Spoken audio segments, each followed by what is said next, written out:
านข้างหน้าอยู่พุ่นใกล้แล้วเลย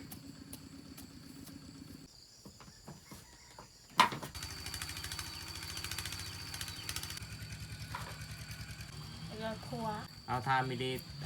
ตอนนี้ฝนกับบตกเอียงกับบตกคิดในใจว่าจะไปไทยอยู่บ่ไปหาเฮ็ดงานอยู่ไทยกับพวกจ้ะ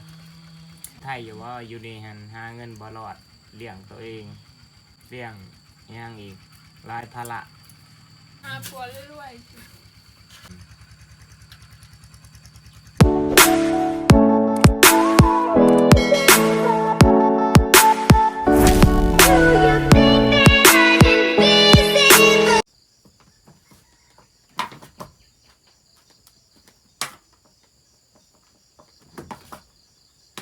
ทักทายสบายดีพ่อแม่พี่น้องสบายดีตอนเช้านี้อากาศแจ่มใสฝนบ่ตกอีกเลย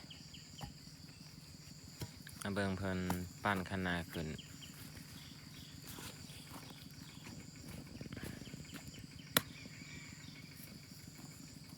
ผู้ทั้งผู้ฮูงขาวเลย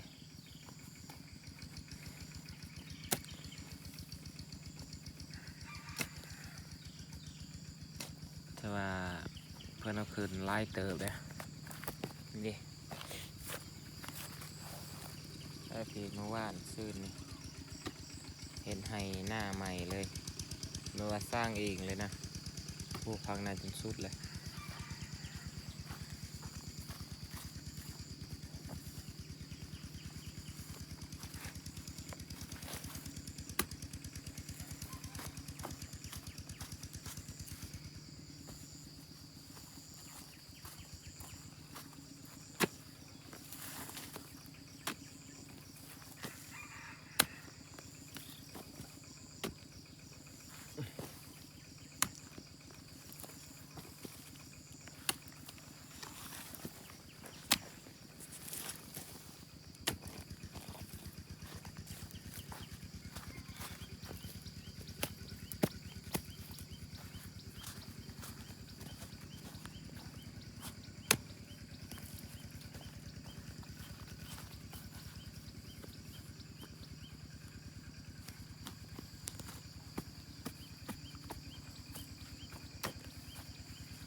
เป็นให้หนึ่งเลย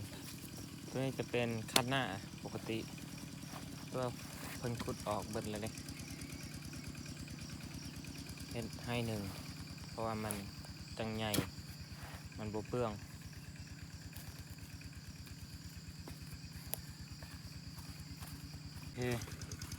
ฝั่งคณะซอยเพิ่นนะเกือบสิเรียกเลยแหละสุดเลยให้หน้าไปคุณนี่ซ้ำเติมรอบเสาเมื่อวานเนี่ยคุณนี่ฟังนะอันนี้ก็มาต่ออีกเมื่อเพื่อน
อีกบอลนี่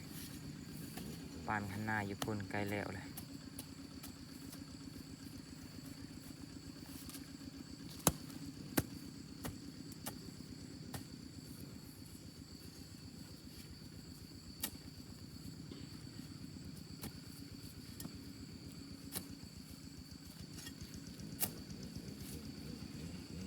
ข้างหน้าขึ้นจียังมั้ยนี่ ลูกซี จีสิ้นแหงคือเก่าเมื่อคืนว่าสิไปหาการเขียดแต่ว่าก็คือเก่านอนหลับสบายเลย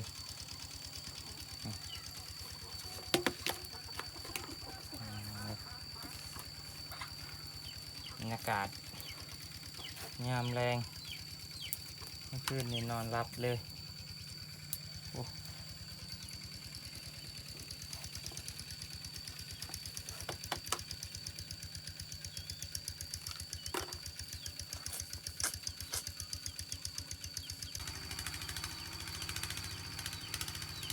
ดีสิโอ้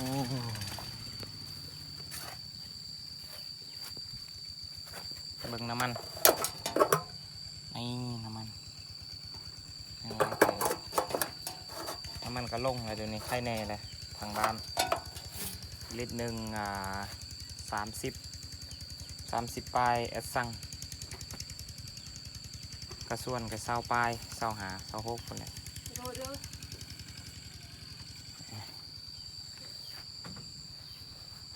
โอ้ต่อนี่นะมันมากินซีนแห้งคอยเลยเบิดเลยโอ้มันกัดกินตอนน้อยหันเคยอยู่ให้มันกัดแล้วก็มันเอาซีนลายๆแล้วก็แลนไล่น้ำนะไล่น้ำแล้วก็เห็นหั่งมันตัวใหญ่หลายคนน่าจะเคยเนาะเอามาสิกัดแบบนี้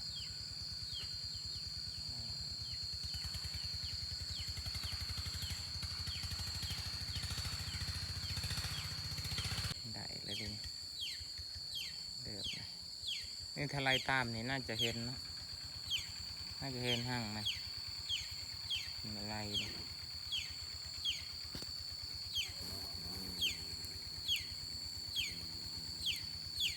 สาวจำแจ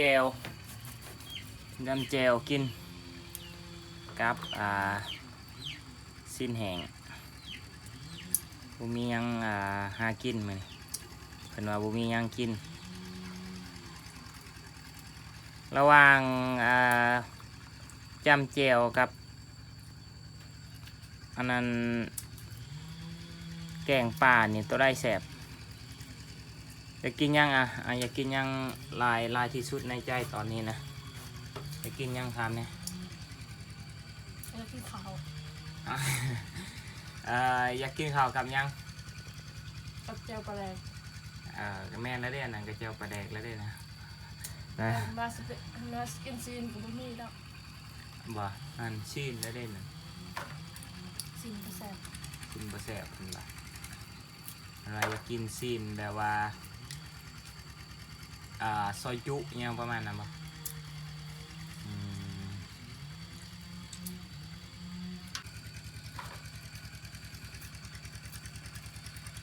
อันนี้พากันไปใช้นอนบ่ นั่งกินข้าวไปใช่ ว่ามือนี่นะจะไปใช้ ไม่ได้ไป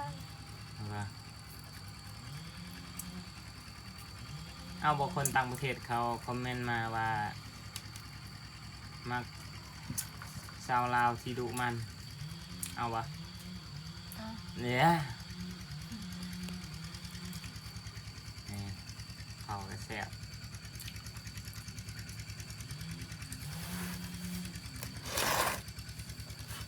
ตอนนี้ฮันอยากได้ยังลายที่สุดบอกว่าจะเป็นรถบอกว่าจะเป็นยังต่างๆอยากได้ยัง แล้วครัว อยากได้ผัวโมเมนต์ได้แล้วบอกผัวคนนั้นฮะดิ บอก คือหลายคนเดี๋ยวผัวจะ บะหมี่ บอกผัวหลายคนใช่เนาะคนใดอีกอยากได้ฮ คนพลังนะบ่หรือว่าคนต่างประเทศหรือว่าคนไทยก็ไลน์คอมเมนต์ คนยังก็เอา บอก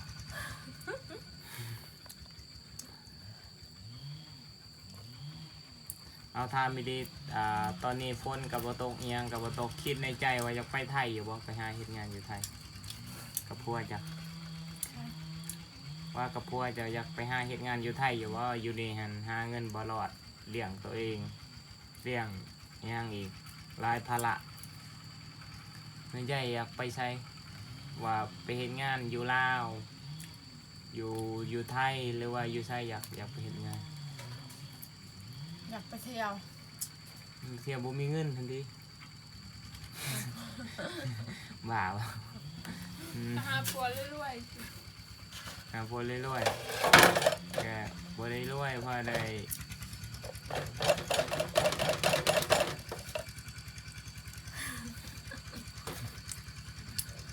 แสบเนาะ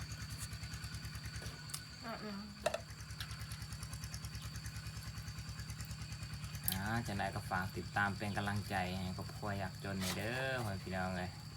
จำเจียวปลาเด็กกับซีนนี่ตัวเหนียวจบคลิป